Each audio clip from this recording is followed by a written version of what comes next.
नमस्कार दोस्तों, मैं अनिल यादव अपने YouTube चैनल कृष्णा क्लासेस पे आपका स्वागत करता हूं। दोस्तों, आप लोग कैसे हैं? उम्मीद करते हैं बहुत अच्छे होंगे और पढ़ाई कर रहे होंगे। चलिए दोस्तों, आज हम आपको पढ़ाने वाले हैं स्टैटिक्स यानी सांख्यिकी। सांख्यिकी से संबंधित जितने भी क्वेश्चन बनते हैं, ज़्यादातर ये क्वेश्चन रेलवे में पूछे जाते हैं। तो आज हम इनसे संबंधित जितने भी टाइप के क्वेश्चन बनते हैं, जो जो क्वेश्चन बनते हैं, बहुत सारे क्वेश्चन आज इस वीडियो में देखने वाले हैं। शायद आज तक का यूट्यूब पर आपको पहला ऐसा वीडियो होगा जिसमें आप आसानी से सांख्यिकी यानी जिसमें आप माध्य, माध्यिका, बहुलक या फिर परिसर से संबंधित या फिर कह सकते हैं इसको रेंज भी बोला जाता है, संबंधित जितने भी क्वेश्चन होंगे आज के बाद आपको सारी समस्याएं खत्म हो जाएंगी। यूट्यूब पर फ्री अपलोड होने वाला है। तो चलिए पहला समझते हैं और धीरे धीरे सारी चीजें बखूबी समझते हैं। चलिए सबसे पहले समझते हैं सांख्यिकी यानी स्टैटिक्स। स्टैटिक्स का 4 पार्ट होता है, पार्ट और होते हैं लेकिन मुख्य रूप से 4 होते हैं, जिसमें से हम समझने वाले हैं माध्य या समांतर माध्य। माध्य या समांतर माध्य। माध्य को हम औसत भी कह सकते हैं, माध्य को औसत भी कह सकते हैं या समांतर माध्य भी कह सकते हैं। दूसरा आता है माध्यिका, मीडियन। माध्यिका का मतलब होता है कि जैसे उसके बीच में कौन सी संख्या आएगी। अब सबसे पहले माध्य में क्या होता है, इसका फार्मूला होता है माध्य का कि माध्य बराबर होता है आंकड़ों का योग बट्टे नंबर ऑफ आंकड़े, यानी जितने भी आंकड़े उनकी संख्या। और माध्यिका का मत होता है, माध्यिका का फार्मूला, माध्यिका बराबर होता है, सबसे पहले उसको क्या करेंगे हम उसे आरोही क्रम में लिखेंगे। फिर आरोही क्रम में लिखने के बाद फिर उसके बाद उसमें देखेंगे अगर उसकी संख्या पदों का मान सम है तो उसमें लिखेंगे, एक फार्मूला लगाएंगे। अगर विषम है तो भी उसमें एक फार्मूला लगाएंगे। तो हम सारी चीजें आप यहाँ पर देखने वाले हैं। उसके बाद तीसरा आता है बहुलक यानी मॉड। बहुलक क्या होता है? बहुलक मतलब होता है बहुत सारा, जिसमें सबसे ज्यादा मान जैसे एक आंकड़ा दिया गया है उसमें सबसे ज्यादा जिसका नंबर होता है यानी मान होता है, वही हमारा क्या कहलाता है? बहुलक। और आता है आखिरी में परिसर यानी रेंज। परिसर का मतलब होता है कि अधिकतम और न्यूनतम मान के बीच का, यानी अगर हम जैसे क्वेश्चन लिख दें, सबसे बड़ा मान अगर मान लीजिए 9 है और सबसे छोटा मान 2 है, तो इसका परिसर ज्ञात कीजिए। तो बड़े से छोटे को घटाएंगे यानी 7 आ जाएगा इसका परिसर, यानी इसका रेंज आएगा। ठीक है, चलिए दोस्तों, इससे संबंधित एक एक करके, जैसे सबसे पहले हम देखने वाले हैं समांतर माध्य या माध्य के बारे में, फिर उससे बाद फिर देखने वाले हैं माध्यिका के बारे में, फिर देखने वाले हैं बहुलक यानी मॉड के बारे में, फिर परिसर के बारे में। उसके बाद हम इन सभी तीनों से संबंधित एक समूह में एक साथ जैसे क्वेश्चन पूछ लिया कि इसका परिसर इतना, इसका समांतर माध्य इतना दिया, इसका माध्यिका इतना और इसका बहुलक ज्ञात कीजिए, या फिर इसका बहुलक इतना दिया, इसका माध्यिका ज्ञात कीजिए। इस प्रकार से क्वेश्चन हमें पूछ सकता है। तो चलिए हम एक एक करके समझ माध्य के बारे में या समांतर माध्य के बारे में, जिसको इंग्लिश में मीन बोला जाता है।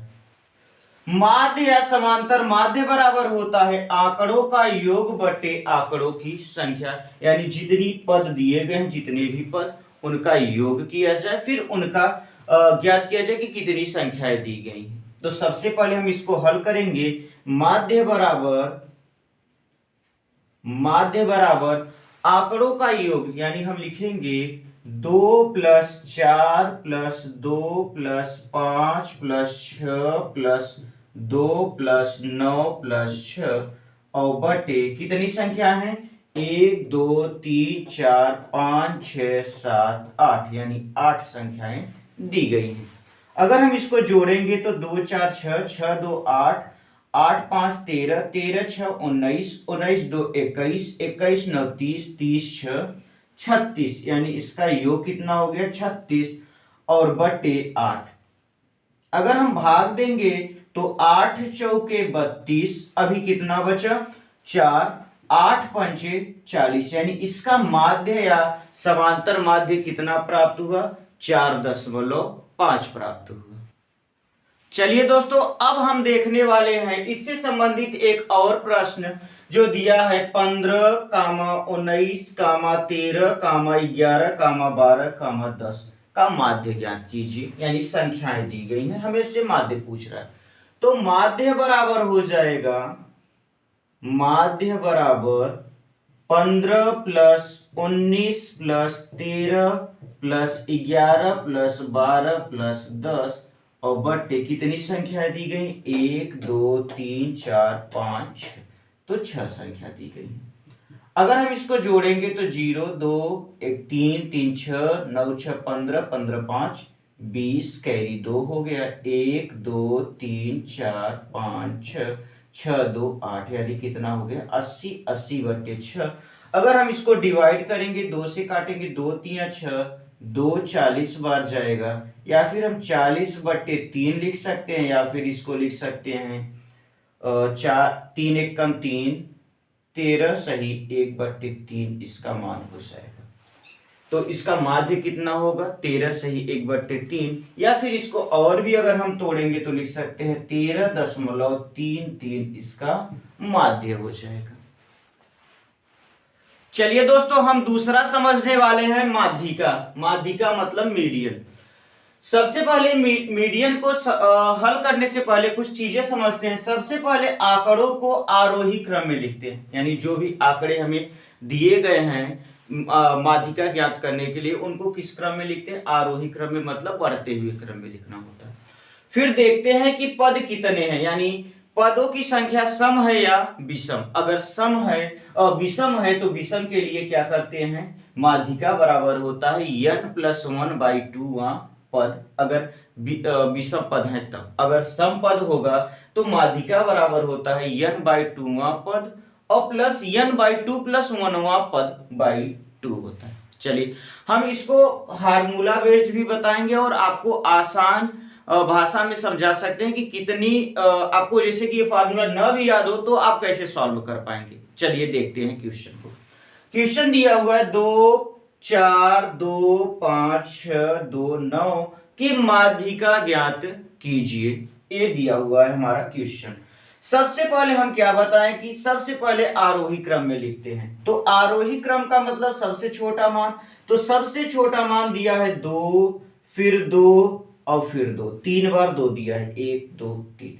अब 2 के बाद कौन सी संख्या आएंगी, 4, फिर उसके बाद 5, फिर 6 और फिर 9। सभी संख्याएं हमने लिख ली। किस क्रम में, आरोही क्रम में। आरोही क्रम में हमने सबसे पहले संख्या को लिख लिया। अब लिखने के बाद हम इसमें देखेंगे कि पदों की संख्या क्या है, सम है या विषम। अगर देखा जाए तो 1 2 3 4 5 6 7, यानी पदों की संख्या क्या है, विषम दिया हुआ है। यानी पदों की संख्या 1 2 3 4 5 6 7, 7 पद दिए गए, यानी पदों की संख्या क्या दिया है, विषम दिया गया है। तो माध्यिका बराबर हो जाएगा, माध्यिका बराबर हो जाएगा n+1/2 पद। अब ये बताइए कितने पद दिए गए हैं, 7 पद दिए गए हैं। तो 7 + 1/2 यानी 8/2 काटेंगे तो चौथा पद आ जाएगा। कौन सा, चौथा पद। अगर यहां से देखा जाए तो चौथा पद कौन सा होगा, तो 1 2 3 4, चौथे पद पे इसका मान कितना आ रहा है, 4 आ रहा है, यानी हमारा उत्तर हो जाएगा 4। चलिए अगर जैसे मान लीजिए यह फार्मूला हमें याद ना हो तब क्या करेंगे।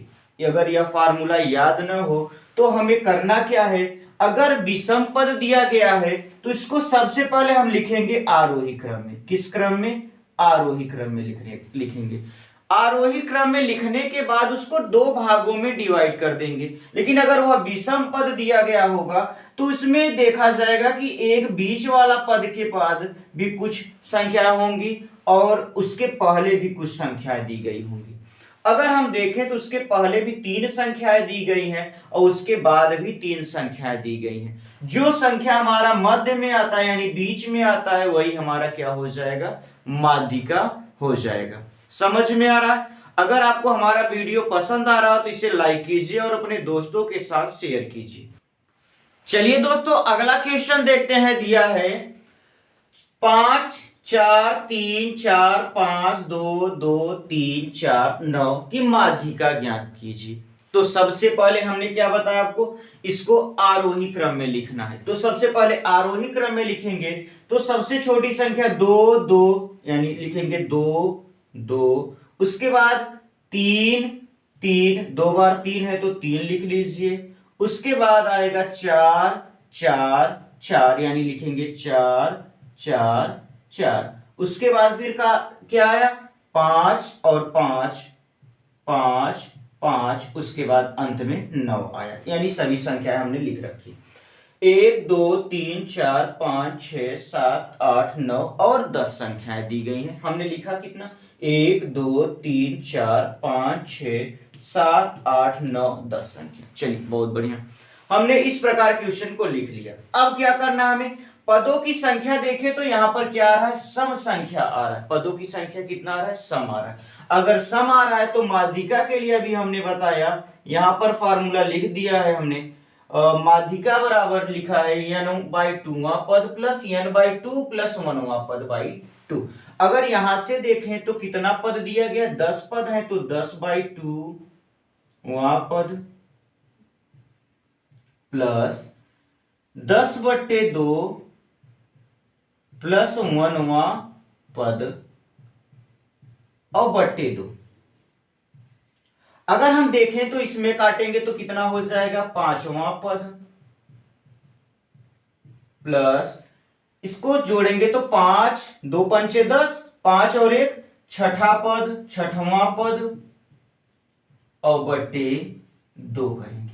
अगर 5वां पद देखेंगे तो 1 2 3 4 5, 5वां पद कितना दे रखा है, 4।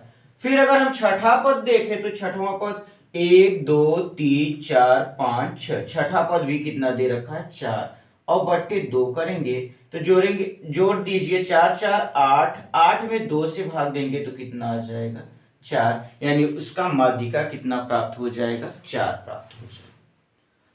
चलिए हम इसको और दूसरे तरीके से देखते हैं। अगर मान लीजिए आपको फार्मूला न याद हो तब क्या करेंगे, तो अभी हमने बताया कि इसको ज्ञात करिए कि कितने पद हैं। तो अगर हम देखें तो यहाँ पर 10 पद हैं, 10 पद हैं, तो अगर हम इसको डिवाइड करेंगे तो 1 2 3 4 5 पद इधर हो गए, 1 2 3 4 5 पद इधर हो गए। अगर हमें इसका माध्यिका ज्ञात करना है तो बीच वाले पद को ले लीजिए। बीच वाले पद कितने हैं, 4 और 4 हैं, दोनों को ले लीजिए और उसको 2 से डिवाइड कर दीजिए, यानी 8/2 कितना आ गया, 4। यही हमारा उत्तर हो जाएगा। अगर इसको हम आसानी से सॉल्व कर सकते हैं। चलिए दोस्तों, एक और क्वेश्चन हम देखते हैं। दिया है 8 10 12 13 15 17 20 की माध्यिका ज्ञात कीजिए। अगर माध्यिका ज्ञात करने के लिए बोल रहा है तो सबसे पहले हम इसको आरोही क्रम में लिखेंगे। तो आरोही क्रम में अगर देखें तो लिखा गया, आरोही क्रम में ऑलरेडी ये बना हुआ है, 8 10 12 13 15 17 और 20, यह ऑलरेडी आरोही क्रम में दिया गया है। अगर हम यहाँ पर पदों की संख्या की बात करें तो 1 2 3 4 5 6 7, 7 पद दिए गए, यानी इसके पहले 3 पद और इसके बाद में 3 पद, बीच वाला जो मान होगा वही हमारा क्या होगा, माध्यिका, यानी 13 हमारा माध्यिका का मान कितना हो जाएगा, 13। माध्यिका कितना प्राप्त हुआ, 13 प्राप्त हुआ। चलिए दोस्तों, अब हम समझने वाले हैं तीसरा पॉइंट, बहुलक यानी मॉड के बारे में। बहुलक क्या होता है, बहुलक का मतलब होता है, आप इसी में देख सकते हैं, तो बहु मतलब होता है बहुत ज्यादा, और लक यानी बहुत बार जो आया हो उसी को क्या बोला जाता है, बहुलक बोला जाता है। तो बहुलक बताना बहुत ही आसान है, सबसे आसान है बहुलक बताना। यहां पर अगर हम देखें तो सबसे अधिक बार जो संख्या आई होगी वही हमारा बहुलक होगा। अगर यहां पर देखें तो 2 एक बार, 2 बार और 3 बार आया, यानी 2 कितनी बार आया है, 3 बार आया है। और यहां पर अगर 4 की बात करें तो 4 एक बार आया, 5 एक बार आया, 6 2 बार आया है और 9 एक बार। यानी सबसे अधिक बार कौन सी संख्या प्राप्त हुई है? सबसे अधिक बार 2 आया है, यानी हमारा बहुलक जो होगा वह कि कौन सा हो जाएगा? बहुलक हो जाएगा 2। बहुलक कितना हो जाएगा? 2 हो जाएगा। चलिए दोस्तों अगला क्वेश्चन देखते हैं। दिया है 5, 6, 4, 6, 9, 3, 4, 6, 8, 6 में बहुलक ज्ञात कीजिए, यानी बहुलक। अब बहुलक के लिए अभी हमने बताया कि सबसे अधिक बार जो संख्या प्राप्त हुई होगी वही हमारा बहुलक होगा। तो यहाँ पर 6 देखिए, 5 देखिए एक बार केवल आया, 6 देखिए तो 1 2 3 4, यानी 6 कितनी बार आया है? 4 बार आया हुआ है। और अगर 4 की बात करें 1 2, 2 बार 4 आया, और 9 की बात करें 1 और 3 भी एक ही बार आया, और 8 भी एक ही बार आया। यानी सबसे अधिक बार कौन सी संख्या प्राप्त हुई है? 6 प्राप्त हुआ। यानी बहुलक जो हो जाएगा हमारा, बहुलक वह कितना हो जाएगा? 6 हो जाएगा। चलिए दोस्तों अगला पार्ट देखते हैं, परिसर यानी रेंज। परिसर का मतलब होता है कि ऐसी जो भी हमें आंकड़े दिए गए हैं उसका परिसर क्या होगा। तो परिसर ज्ञात करने के लिए क्या किया जाता है कि जो अधिकतम मान होता है उसको हम लिखते हैं और जो न्यूनतम मान होता है उसको लिखते हैं, और अधिकतम मान में से न्यूनतम मान को घटा देते हैं, वही जो प्राप्त होती है संख्या वही हमारा क्या होता है? परिसर। अगर यहां पर देखें तो 2 4 3 9 8 7 और 1, इसमें देखा जाए तो सबसे मैक्सिमम यानी सबसे बड़ा मान कितना दिया गया है? तो 9 दिया गया है। और उसके बाद सबसे छोटा मान तो 2 4 3 9 8 7 1 में सबसे छोटा मान कितना दिया गया है? 1। यानी अगर घटाएंगे तो इसका परिसर कितना प्राप्त हो जाएगा? 8 प्राप्त हो जाएगा। ठीक है। चलिए दोस्तों अगला क्वेश्चन हम देखते हैं। दिया है 19 48 23 15 8 और 19 का रेंज ज्ञात कीजिए, यानी परिसर ज्ञात कीजिए। तो रेंज के लिए अभी हमने आपको बताया कि रेंज ज्ञात करने के लिए हमें मैक्सिमम मान लिखना होगा माइनस मिनिमम मान। तो मैक्सिमम वैल्यू अगर यहां पर देखें तो कितना दिया है? 48। और मिनिमम मान देखें तो सबसे छोटा मान कितना दिया है? 8। अगर घटाएंगे तो 40, यानी इसका रेंज कितना आ जाएगा? 40 आ जाएगा। दोस्तों अगर आपको हमारा वीडियो पसंद आ रहा तो इसे लाइक कीजिए, अपने दोस्तों के साथ शेयर कीजिए। चलिए दोस्तों कुछ और क्वेश्चन देखते हैं जो माध्य माध्यिका और बहुलक से संबंधित यानी रिलेशन। एक साथ क्वेश्चन, एक टाइप के क्वेश्चन देते हैं तब क्या करेंगे। जैसे क्वेश्चन दिया आंकड़ों का बहुलक 18 तथा माध्य, माध्य कितना दिया है? 24 दिया है। माध्य 24 दिया हुआ है। तो माध्यिका पूछ रहा है, माध्यिका ज्ञात कीजिए। अगर आपको पता होगा एक फार्मूला होता है, बहुलक बराबर 3 गुणे माध्यिका, 3 गुणे माध्यिका माइनस 2 गुणे माध्य, 2 गुणे माध्य, 2 गुणे माध्य होता है। यानी बहुलक बराबर होता है 3 गुणे माध्यिका माइनस 2 गुणे माध्य। अगर हम यहां पर देखें तो बहुलक का मान 18 और माध्य का मान 24 दिया है, तो माध्यिका पूछ रहा है। तो बहुलक का मान 18 दे रखा है बराबर 3 माध्यिका, माध्यिका माइनस 2 गुणे माध्य का मान कितना दे रखा है? 24। अगर इसको गुणा कराएं 24 दूना 48, इधर लेके आएंगे तो 3 माध्यिका बराबर हो जाएगा 18 प्लस 24 दूना 48। अगर हम इसको जोड़ेंगे तो 8 8 16, 4 1 5 और 1 66 हो गया। यानी 3 माध्यिका बराबर आ गया कितना? 3 माध्यिका बराबर 66 आ गया। 3 से काटेंगे तो माध्यिका बराबर आ जाएगा, माध्यिका बराबर 22। तो हमारा माध्यिका कितना प्राप्त हुआ? 22। चलिए दोस्तों अगला क्वेश्चन देखते हैं। दिया है आंकड़ों का बहुलक 25.5 तथा माध्यिका 16.5 है, तो माध्य ज्ञात कीजिए। अगर हम देखें तो अभी हमने आपको एक फार्मूला बताया कि बहुलक बराबर 3 गुणे माध्यिका माइनस 2 गुणे माध्य। तो बहुलक का मान कितना दे रखा है 25.5 बराबर 3 गुणे और माध्यिका का मान दिया है 16.5 माइनस 2 गुणे माध्य। अगर हम माध्य को इधर ले आएंगे तो 2 माध्य बराबर हो जाएगा, इसका गुणा करा दीजिए तो 5 तिया 15 और 16 तिया 48 और 1 49, यानी 49.5 और ये उधर जाएगा तो 25.5 हो जाएगा। अगर हम घटाएं 2 माध्य बराबर हो जाएगा 0, 9 में से 5 गया तो 4 और 4 में से 2 गया तो 2, 24 प्राप्त हुआ। यानी अगर हम काटेंगे तो माध्य बराबर प्राप्त हो जाएगा 12, माध्य बराबर 12 प्राप्त हुआ। चलिए ठीक है दोस्तों, अगर आपको हमारा वीडियो पसंद आ रहा हो तो इसे लाइक कीजिए, अपने दोस्तों के साथ शेयर कीजिए। अगर आप हमारे यूट्यूब चैनल पर नए हैं तो चैनल को सब्सक्राइब कर लीजिए, बेल आइकन को प्रेस कर लीजिए। थैंक यू, धन्यवाद, जय हिंद।